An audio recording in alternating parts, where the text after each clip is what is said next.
The hunt for John Kennedy's plane moves into new phase as police divers now join the search. The Kennedy and Bissett families break their silence. Nothing in life is preparation for the loss of a child. CBS has new information about the final moments aboard the doomed plane. And President Clinton moves to cap his White House years with peace in the Middle East. This is the CBS Evening News. With Dan Rather reporting from CBS News headquarters in New York. Good evening. 3 days after their plane vanished in the night, there is no sign of John Kennedy, his wife, and her sister. The sea seems to have consumed them. The Coast Guard has officially switched its goal from search and rescue to search and recovery. Here are the latest developments tonight. State police divers joined the search, entering waters off Martha's Vineyard, Massachusetts. The Kennedy and Bissett families made their first public statements about their loss. And there's new information about the final moments of Kennedy's flight. We have full coverage of all this, beginning with CBS's John Roberts on the Vineyard. John? Good evening, Dan. More bits and pieces of the plane washed up on shore again today, but an up-close look at the first of 10 potential sites that may yield clues to the main wreckage came up empty today as divers identified only a boulder. And it will be at least tomorrow before recovery teams have another chance. At 2 this afternoon, the first state police divers went into the water, hunting down targets found in a weekend of searching the choppy seas off Martha's Vineyard. A search area once 9,000 square miles had been narrowed down to a few sites by sophisticated bottom mapping sonar. We're the eyes of the side scan sonar. They hit something, we determine what to hit. We're going to tell them what to hit. The side scan sonar is an instrument towed behind the research ship Rudy. Unlike conventional sonar that looks straight down, the side scan sweeps the seafloor at an angle, drawing a more accurate profile of whatever is on the bottom. This is the very center of the search area, within sight of Martha's Vineyard, about 2¼ miles off the southwestern shore of the Gay-Hedequina area. The water here is 92 feet deep, the bottom flat and sandy. Painting a sonar picture of an object on the seafloor should be easy out here. Finding it may be another problem, says boat captain and diver Nick Butzinger. These waters, on a good day, you might get 15-foot visibility, and it could be as low as you can't see your hand in front of your face. You'd have to almost stumble into what you were looking for, and it's a grope and feel method. What the divers didn't have today was time. After just 20 minutes in the water, the search was called off when bad weather threatened. Another setback just when it seemed they might get a break.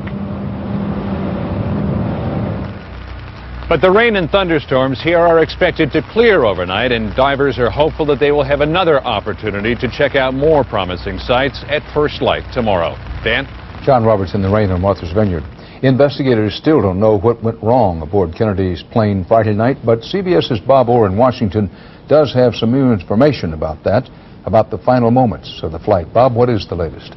Well, Dan, investigators now suspect the Kennedy plane was in a much faster descent than they first thought when the aircraft disappeared from radar. This increases the possibility that the plane hit the water with a violent impact that may have badly fragmented the aircraft. While the search continues for the aircraft wreckage, investigators are getting crucial new clues from radar tapes taken from at least 3 stations along the New England coast. Radar tracked Kennedy's plane from New Jersey up the coast to Massachusetts. After turning towards Martha's Vineyard, the plane descended to about 2,500 feet. But CBS News has learned the plane on a dark night then began a very rapid dive. Sources say it took only about 15 seconds for the Kennedy aircraft to drop to 1,100 feet. That's nearly 10 times faster than the normal rate of descent. The plane disappeared from radar, and investigators say at the rate it was dropping may have hit the water as soon as 15 seconds later. Investigators will key in on what could have happened to the Piper Saratoga, a single-engine plane with a good safety record. Did the plane stall? Was there a mechanical failure? Was Kennedy distracted in the cockpit, causing him to inadvertently push the plane into a steep descent? Or perhaps did Kennedy, a relatively inexperienced pilot, get lost, confusing ground lights with stars, a condition known as spatial disorientation? An Army flight manual obtained by CBS News warns pilots that, quote, some aviators have mistaken the lights along a seashore for the horizon and have maneuvered their aircraft dangerously close to the sea. Now, the radar track can only take investigators so far. While it suggests possible accident scenarios, investigators have little chance to solve the crash unless key parts of the wreckage are recovered. Also, it's possible now the plane was equipped with some kind of low-tech voice recorder, but it's not at all clear that that would be much help. Dan? Bob Orr in Washington. Senator Edward Kennedy today went from Hyannisport to Long Island, New York, to be with John Kennedy's sister, Caroline Kennedy Schlossberg, at their vacation home. Late today, the senator issued a statement on behalf of the family, and it said in part, quote, "We are filled with unspeakable grief and sadness by the loss of John and Carolyn and of Lauren Bissett. John was a shining light in all our lives and in the lives of the nation and the world that first came to know him when he was a little boy. We loved him deeply, and his loss leaves an enormous void in all our lives. At this most difficult time, we rely on our faith in God," unquote. CBS's Elizabeth Caledon has more from the Kennedy compound in Hyannisport. For the second day in a row, large numbers of Kennedys set sail to escape the compound and the crush of prying cameras, to console each other out on the waves in the ocean air. Conspicuously absent from the group, John's sister Caroline, who spent this, her 13th wedding anniversary, in seclusion at her Long Island home. Family members also said more prayers today before collapsing what was to have been a wedding tent. For the Kennedy and Bissett families. According to Father Edward Byington, priest of the family's Hyannis Church, religion sustains the Kennedys above all else. This family, because of the multiple misfortunes and tragedies they have suffered, I think their faith has deepened. I truly believe they're in better position to handle this than most Americans. While the Kennedys look for solace at sea, others here in Hyannis find different ways to cope. Beachgoers drift by the compound to leave flowers, and the number of visitors to the local Kennedy Museum has tripled in the last few days. I think you saw the photo of John Jr. walking to the candy store in Hyannisport with his father holding hands, and they're just precious, lovely images, and I think people are clinging to those right now. Dan, that statement released this evening breaks days of silence here in Hyannisport. The family has been reluctant to say anything. But earlier this morning, I did have a chance to speak with Patrick Kennedy. He told me his father, Senator Ted Kennedy, had gone to Long Island to console a devastated Caroline. He also described the recent family prayer vigils here as eerie, being too reminiscent of too many sad family gatherings here. Dan? Elizabeth Caledon in Hyannisport. In Connecticut, the parents of sisters Lauren Bissett and Carolyn Bissett Kennedy issued a statement through a spokesman. CBS's Randall Pinkston is there. Our thoughts are with you and your family during this terrible time.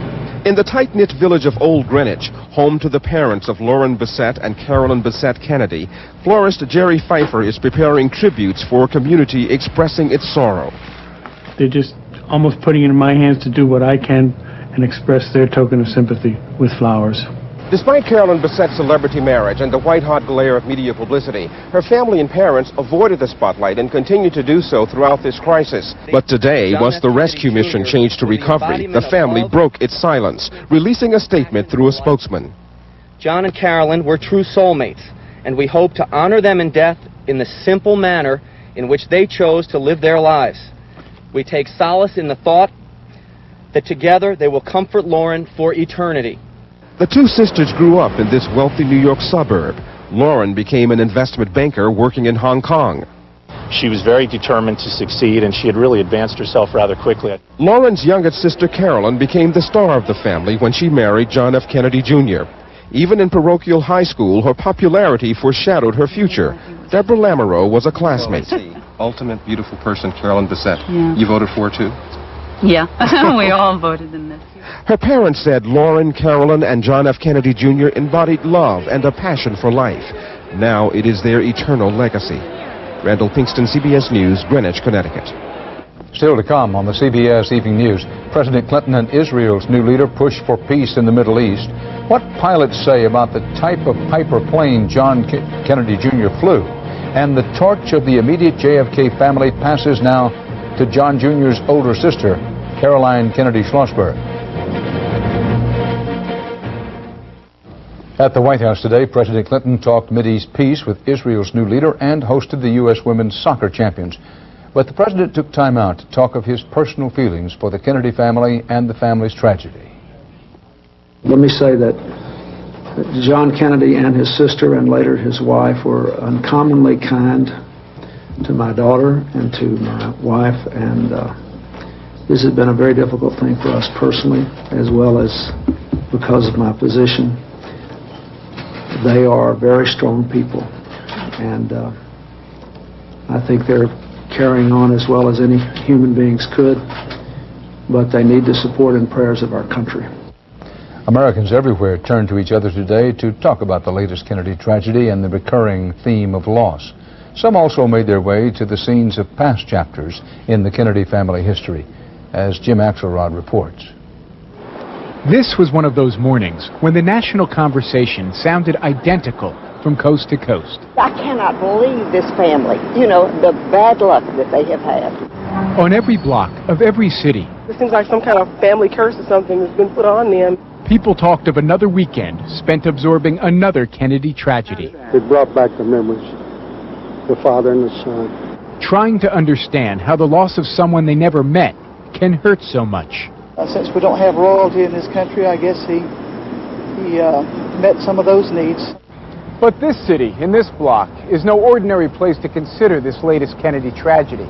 This is the place perhaps most closely linked with this idea of a dark side of a family's destiny. That's the Book Depository, and this is Dallas. They came to Dealey Plaza today, nearly 36 years later, to honor the son, here, where his father was taken from him and taken from them. And I care very much for the family, and I feel so sad in my heart for what they're going through. Attendance at the Book Depository Museum has been up 15% since Saturday, where guest books give people a place to share their feelings. May the little soldier be at peace today, now at his time of sorrow. In Dallas tonight and across the country, mothers are holding sons and mourning another little boy, long since grown and now forever gone. Jim Axelrod, CBS News, Dallas. Straight ahead on CBS, President Clinton sets an ambitious goal for his last 18 months in office.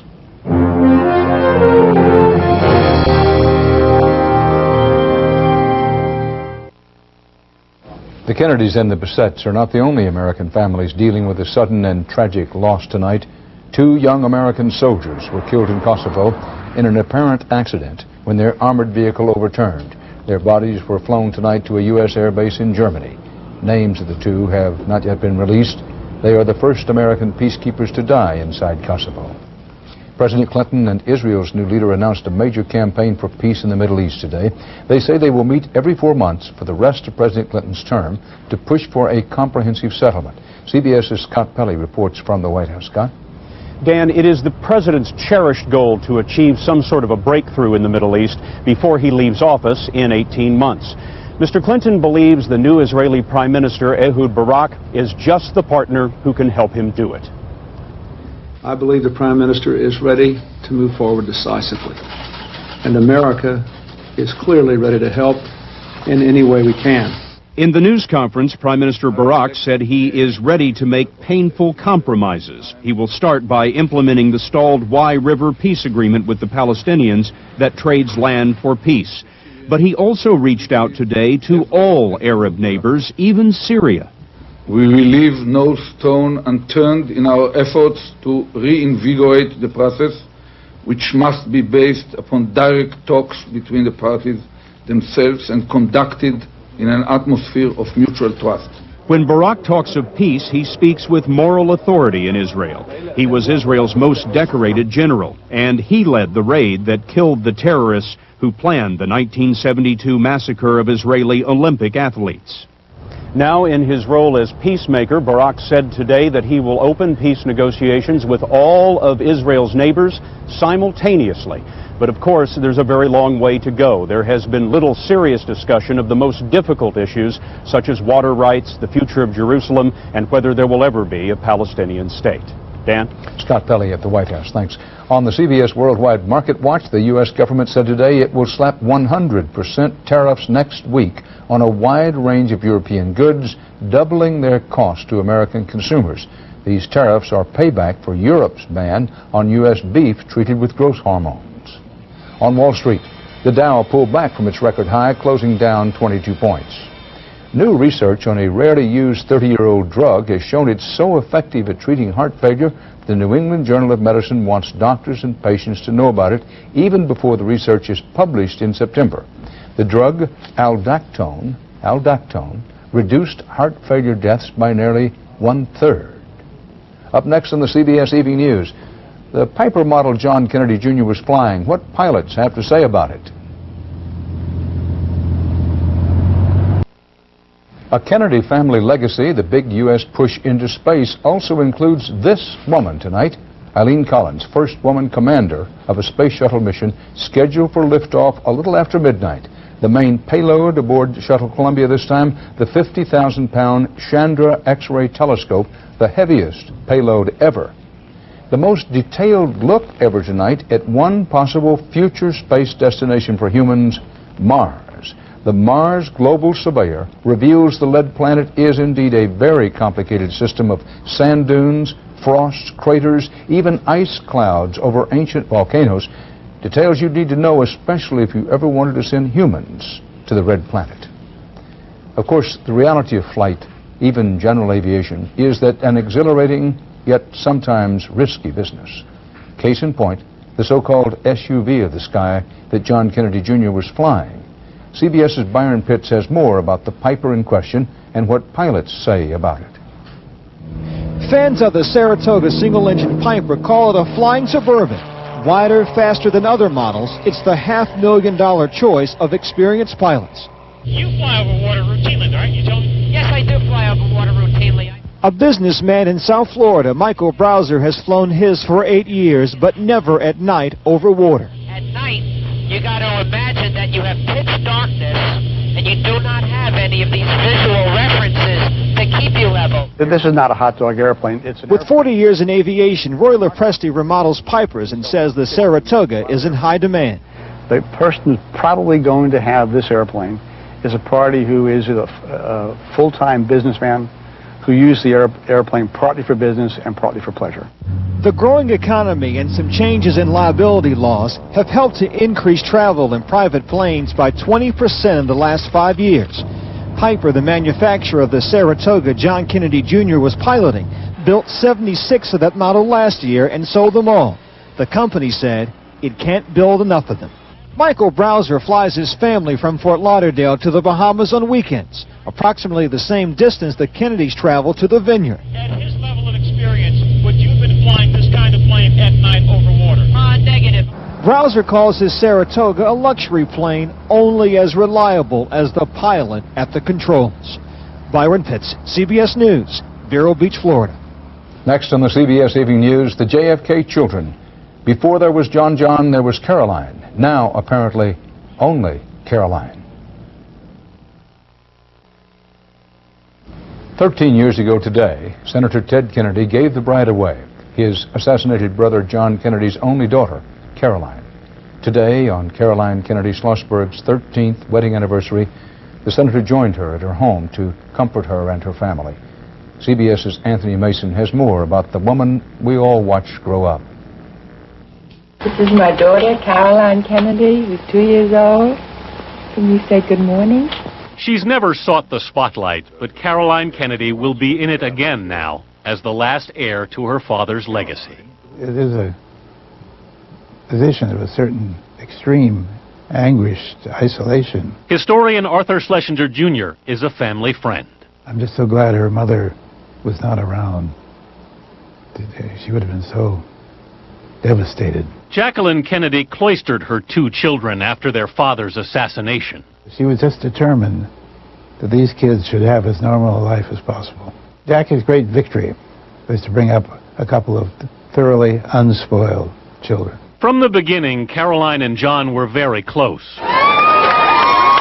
When his older sister married Edwin Schlossberg in 1986, John gave the first toast. All my life there's just been the three of us, he said, Mommy, Caroline, and I. Then their mother was gone. As John stepped into the spotlight, Caroline seemed to slip back, to be a mother to 3 children. But she's also a lawyer. And more than that, she's a very bright young woman. The author of a book on the right to privacy she has so carefully guarded. It actually is not that difficult for me. I mean, I do make an effort to do so. Until now, John had always been there to help her. Caroline will carry on. I mean, she's a brave girl. But the burden Caroline once shared with her brother is now hers alone. Anthony Mason, CBS News, New York. And that's part of our world tonight. There'll be much more about the Kennedy story, new information, new material on a special edition of 48 Hours, An American Tragedy. That'll be tonight at 10, 9 Central Time here on CBS. For the CBS Evening News, Dan Rather reporting. See you again soon on 48 Hours. For news 24 hours a day, CBS.com on the internet and on our interactive partner, America Online, at keyword CBS News.